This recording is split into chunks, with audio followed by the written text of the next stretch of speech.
Sundaram master directed by Kalyan Santosh and ఈ మూవీకి co producer మన మాస్ మహారాజా రవితేజ గారు అండ్ సుధీర్. కమెడియన్ గా కెరీర్ ని స్టార్ట్ చేసి మన అందరిలో మంచి క్రేజ్ ని పొందిన హర్ష చెముడు ఈ మూవీలో యాజ్ ఎ మెయిన్ లీడ్ హీరోగా డెబ్యూ అయితే ఇచ్చేశారు.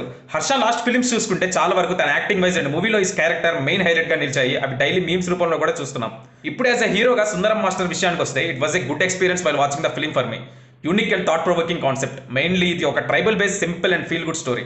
స్వార్థం, ఆశ, కోరికలు ఎక్కువ ఉన్న సుందర్రావు అనే character and is a government teacher తన పర్సనల్ లైఫ్ తో మూవీ స్టార్ట్ చేసి మెయిన్ ప్లాట్ లోకి మిరియాల మెట్ట అనే ట్రైబల్ ప్లేస్ కి వచ్చాక ఏం జరిగింది, లాస్ట్ కి ఆ ఊరు తనని ఎలా మార్చింది అనేది story. The journey of Sundar రావే ఈ సినిమా. యాక్టింగ్ వైజ్ అందరూ వాళ్ళలో మెయిన్ గా ఉండే ఆ ఇన్నోసెన్స్ చాలా బాగా పర్ఫామ్ చేశారు. డైలాగ్స్ చాలా బాగా రాసుకున్నారు. Fun worked in parts. Narration ఎందుకో స్లోగా వెళ్తుంది అనిపించింది. సీన్స్ ఇంట్రెస్ట్ అండ్ ఆ గ్రిప్పింగ్ ఫీల్ ని ఇవ్వలేకపోయింది. బట్ నాకు ఎక్కడ బోర్ కొట్టలేదు. Finally it's worth watch. Time ఉంటే థియేటర్కి వెళ్ళి చూడండి, లేకపోతే ఓటీటీలో రిలీజ్ అయ్యేంత వరకు వెయిట్ చేయండి. మిస్ అవ్వద్దు. And that's it about the review guys. For more reviews to subscribe mister Madan. Bye.